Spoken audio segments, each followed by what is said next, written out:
What is going on, everybody? Welcome back to the channel. Today we will be talking a little bit about Fantasmal Flames. It is release day in English. We're also going to talk a little bit about ETBs because it is Friday. And honestly, a lot of things going on right now, kind of disappointing, and we'll get to that in this video. We will start though with the PokeBeach article. I'm sure some of you guys have seen this. A couple more cards announced for Mega Dream EX, which will be in our specialty set on January 30th. That releases. There's going to be a Mega Frostlass EX. So potentially an SIR incoming there.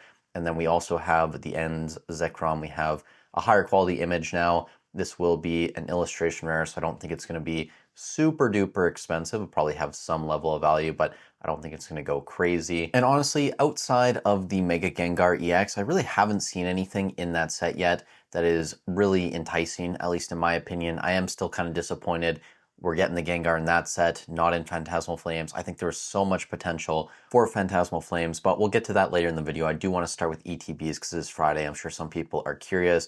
A lot of stuff getting hit hard still. Hidden Fates, we're down to around $397 on TCG Player. I will say though that the recent sales from today, $413, $415, and $412. Maybe that's an indication that around the 400 mark, people are starting to look at Hidden Fates a little bit differently. I know on eBay, when we look at the supply remaining, it went from, I think, above 30 days of inventory. Now we're below 30 days. So it's starting to get back into a range.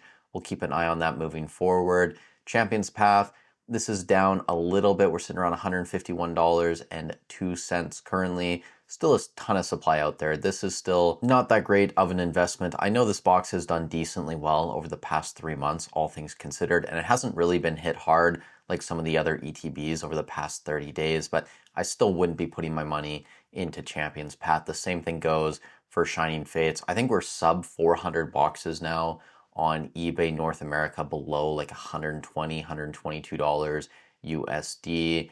They sell at a decent pace, but again, a set that just has really nothing of interest. It's not a place that I would recommend anybody be putting their money. Now, Celebrations, this is where things get interesting because when I went to go do the research today, I saw that Celebrations had got absolutely crushed. We're at $200.33 currently. I think it was actually sub $200. Yeah, you can see here on one of the charts, $199.15. Now, I want to point out, because I'm sure some people saw this and they're curious, if you go in here and look at recent sales, there were like 4 ETBs that sold over the past 48 hours at $44 and $42 USD. This is definitely skewing the market price. I know that Celebrations is coming down. You can see recent sales. You're probably closer to $220, maybe $225. But to say that this is a $200 ETB right now is just not true. If you go on eBay and look, the lowest listed boxes you're going to find are in that like 240 range, maybe the odd one at $235. But I still think Celebrations isn't doing as well as a lot of people expected it to do. And obviously, I wasn't a huge fan of Celebrations. I still am not really that large of a fan of it. But when I looked at Generations the other day, that box hasn't really been hit at all in this correction. And I think part of that might have to do with it being an anniversary set. But something like Celebrations, which is also an anniversary set, this box is getting hit hard. A lot of the top cards over the past month have probably pulled back a little bit. The Charizard has actually stabilized around 130, which is decent. The Umbreon, the Gold Star, sitting around 80 bucks. But things like the Mew, this is coming back down. We're now around $44. The Mega Rayquaza EX, this is currently around $40-ish. The Shining Magikarp is down to around 30. The Birthday Pikachu, surprising, this is sitting around $27, $28 USD. So it's not like every single card in the set is doing terrible, but I think just compared to Generations, Celebrations as a whole is not holding up as a anniversary set. Now maybe that'll change going into next year, January, February, who knows if things will turn around. But right now, Celebrations ETBs are on the way down.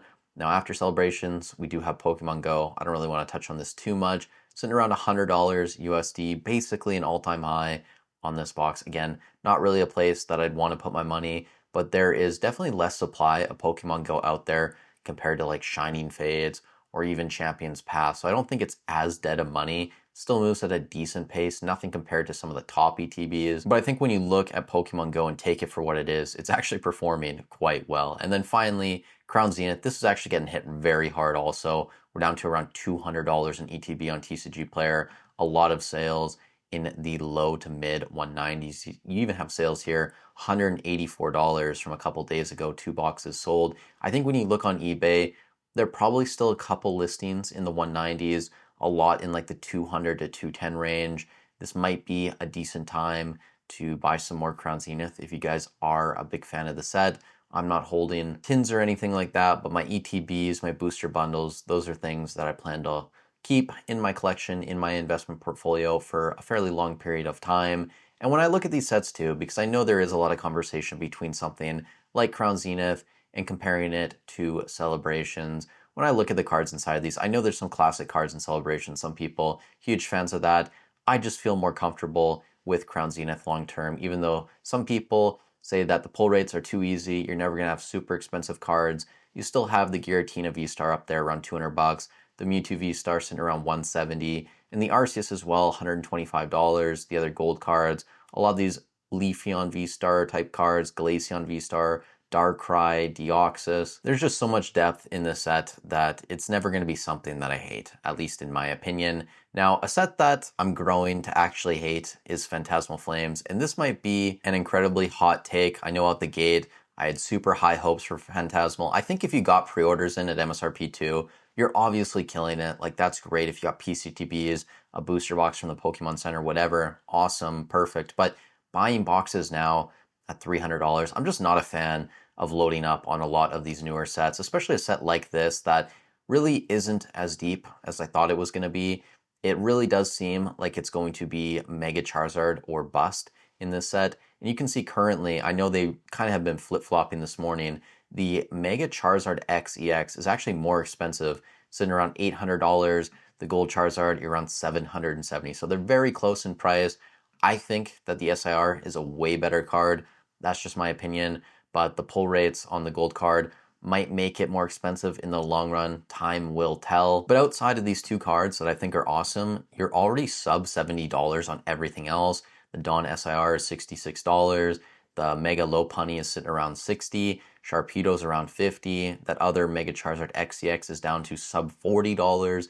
Then you have a couple of illustration rares in here. Piplup, Meowth, those aren't too bad. You have a Flygon worth $8. Wigglytuff is around $10, but just nothing crazy, nothing supporting those top cards. So people opening a booster box of this around $300 are definitely just trying to chase those Charizards. And I think that's fine as well. I just don't think the set is going to do as well as I thought it was going to do long term. It's still going to be great. I definitely plan to pick some up in the future. I do still think that Mega Charizard XEX SIR is probably the best Charizard card that's ever been created. That's just my opinion. But I still just think there are way better options out there right now in terms of where to put your money for sealed investments. But that's all I really wanted to say in this video. You guys let me know in the comments down below what you think about Fantasmal Flames. Are you buying any at $300 USD per box? Are you waiting to see if it dips down towards 250, maybe even lower than that? If you got some value out of this video, I'd really appreciate if you leave a like, subscribe to the channel. It does help out a ton getting these videos pushed out to more people. Also, if you are shopping, eBay, TCG Player, Hobbiesville, I do have affiliate links down below as always. Free and easy to use. I get a small kickback at no extra cost to you. All you have to do is click on the link before you do your shopping. So it's a free and easy way to support the channel. But with all that said, thank you so much for watching the video. I hope you guys have a great weekend. Stay safe wherever you are in the world, and I'll catch you in the next one.